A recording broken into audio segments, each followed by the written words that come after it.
Yahoo! Ako nga pala si Noel, isang OFW dito sa Japan, pero ang buhay ko ay simple lamang. Isang magandang umaga na naman at napakalamig talaga. Tingnan nyo naman ang aking mga tanawin, di ba? Napakaganda. Maliligo na pala ako, pero nung tinignan ko yung tubig, ay Diyos ko, napakalamig. Kaya, yan, nilalamig talaga ako after kong naligo. Lamig na lamig talaga ako dyan, Diyos ko. Ayan, tapos nagbihis na yung lolo nyo. Ganyan talaga pag tumatanda. Dati puro perfume, ngayon puro na lang efficacy ng oil. Ganyan pala talaga pag tumatanda na, no? Pagkatapos ko pala nanguskus ng kung ano-ano, ayan, tinawagan ko yung nanay ko. Tapos nagagalit siya, sabi niya, sino daw kausap ko? Hindi niya alam, siya lang yung kausap ko dyan. Natatawa na lang ako sa kanya, nanay ko talaga. Ayan, tapos umalis na ako. Akala ko bumaba yung araw, ngayon pala yung noo ko. Maliwanag pala.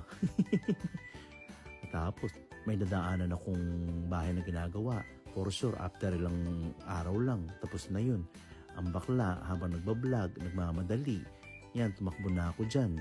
Kasi nalate na ako sa tren.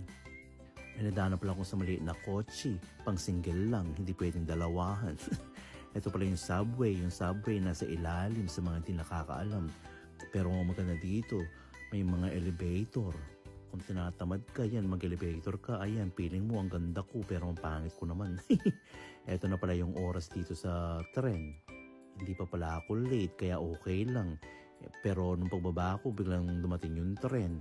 Eto na, di ba? Ang ganda ng tren dito sa Japan. Pagdating ko sa stasyon namin, may nakita kong picture ni Doktor. Bibisitahin ko nga siya, parang ang gwapo niya. Dumaan pala ako sa convenience store, ang daming bilihin dito, ang daming pwedeng bilhin para kainin mo. Tapos ko palang bumili yan, lumabas na ako. Ito pala yung pela ko kung saan ako nagtuturo, baka gusto nyo mag-apply. Ito, pumasok na ako sa loob. Tapos ganito ko yung mga kawork ko na hapon, wala silang imik, pero gambate lang, di ba? Tapos nagbihis na ako, sinuot ko na yung aking uniform. Tingnan mo naman ang aking katawan, akala mo sexy, pero balyena naman. Hindi naman ako ganun kagandahan, tapos wala pang buhok. Yan, nag-start na pala akong mag-prepare sa aking trabaho. Kunwari, gunting-gunting, kunwari, nagpiprepare, pero ang totoo yan, nagpe-Facebook lang naman ako. Pero napakasimple lang ng ginagawa namin. Kung alam mo na yung trabaho, madali na lang talaga. Ayan, napagod na ako, kaya ang susunod na gagawin ko, kumain na ako.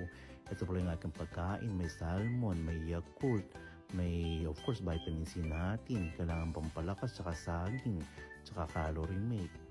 Kunwari diet, pero ang daming kinakain. Ito na pala yung mga bata, Diyos ko, para silang mga mushroom, pero ang cute nila. Itong dalawa, ang kukulit pa. Pero mahabang oras, ayan, nakauwi na ako. Inaayos ko yung buhok ko dyan, wala naman akong buhok. Ayan, ganyan lang talaga yung araw natin dito, puro trabaho, kaya ang susunod na gagawin natin, matulog na tayo. Good night, bye-bye!